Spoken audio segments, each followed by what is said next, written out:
শরীর তেমন বেশি একটা ভালো যাচ্ছিল না। মাঝে মধ্যে টুকটাক শারীরিক সমস্যা থাকতই। শরীরের শারীরিক অবস্থা মূল্যায়ন করতে সম্প্রতি কিছুদিন আগে রাজ্যের বাইরে গিয়েছিলেন বলাই গোস্বামী। শারীরিক পরীক্ষা নিরীক্ষা পর্ব সেরে রাজ্যে ফিরে আসার প্রস্তুতিও নিয়ে ফেলেছিলেন পশ্চিম ত্রিপুরা জেলা পরিষদের সভাধিপতি বলাই গোস্বামী। কিন্তু বিধি হলো বাম। 13ই ফেব্রুয়ারি ভোরের দিকে হৃদরোগের ছোবল মুহূর্তে পাল্টে দেয় সমস্ত পরিকল্পনা। মৃত্যুর কোলে ঢলে পড়েন বলাই গোস্বামী। খবর চাউর হতেই রাজ্যের মেয়ে আসে শোকের আবহ। আজ মরদেহ এসে পৌঁছায় রাজ্যে। দেহ প্রথমেই নিয়ে যাওয়া হয় দলের প্রদেশ কার্যালয়ে। সেখানে প্রয়াত বলাই গোস্বামীর নিথর দেহে ফুল মালা আর চোখের জলে একে একে অন্তিম বিদায় জানান দলীয় কর্মী সমর্থক সহ দলীয় নেতৃত্বরা। সেখান থেকে মরদেহ নিয়ে আসা হয় বামুটিয়া ব্লক কার্যালয় থেকে দেহ নিয়ে আসা হয় পশ্চিম ত্রিপুরা জেলা পরিষদের অফিসে।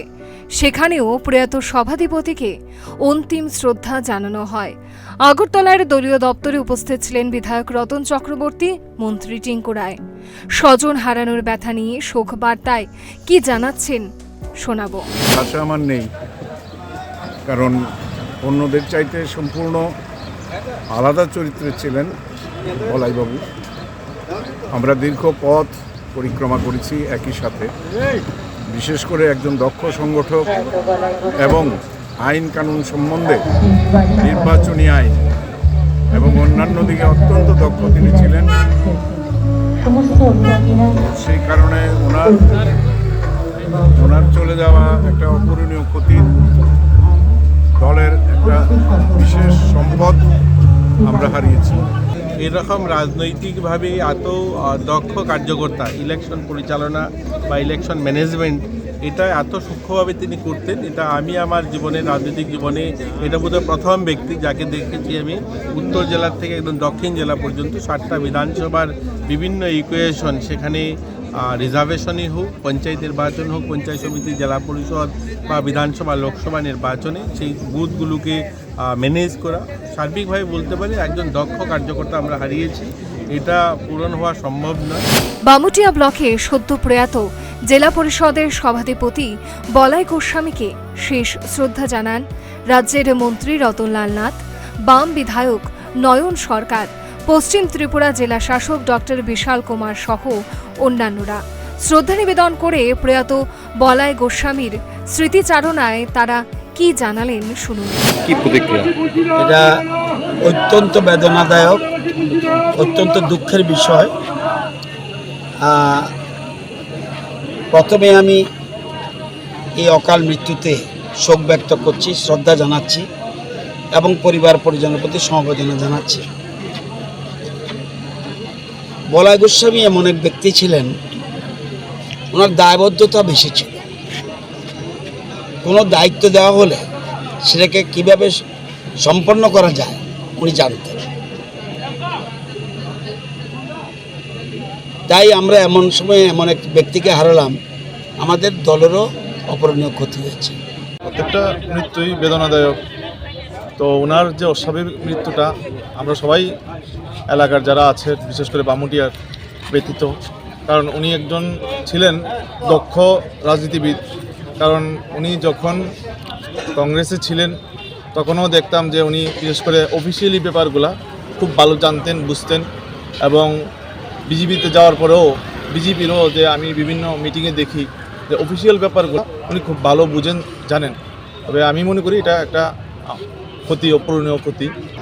बलाई गोस्वामी जी जो ना केवल एक अच्छे नेता थे, परंतु एक बहुत ही अच्छे इंसान और प्रदेश और देश के बारे में सोचने वाले एक व्यक्ति थे। और अकस्मात किसी इलाज के लिए गए और इलाज के दौरान ही उनका निधन हो गया। हम सभी अभी भी शौक में हैं कि ये इतने अच्छी लीडरशिप को प्रदेश ने, खासकर हमारे ज़िले में जो नेतृत्व था उसने खोया है। और मेरी उनके परिवार और समाज के सभी लोग जिनकी वो सेवा में थे, उन सभी के साथ मेरी संतावना है। और मैं उम्मीद करूंगा कि जो सपना या जो इनिशिएटिव्स उन्होंने वेस्ट त्रिपुरा डिस्ट्रिक्ट और खासकर बलूतिया ब्लॉक के लिए लिए थे, हम सभी को आश्वासित करते हैं कि हम इसको पूरा करेंगे। মৃত্যু চিরায়ত সত্য, এর কোনো অন্যথা হয় না, কিন্তু কিছু মৃত্যু এমনভাবে মানুষের হৃদয়কে ক্ষতবিক্ষত করে যা কিনা দীর্ঘ একটা সময় পর্যন্ত আক্ষেপ তৈরি করে রেখে যায়। প্রয়াত বলাই গোস্বামীর একটা দীর্ঘ রাজনৈতিক জীবন রয়েছে। রাজনৈতিক মহল সহ সমাজের নানা স্তরে বলাই গোস্বামী ছিলেন একজন মিষ্টভাষী, সজ্জন, নিপাট ভদ্রলোক। ফলে তার আন্তরিকতা এবং মানবিক দৃষ্টিভঙ্গি মানুষকে স্নমোহন করতে পারত খুব অল্প সময়ের মধ্যেই।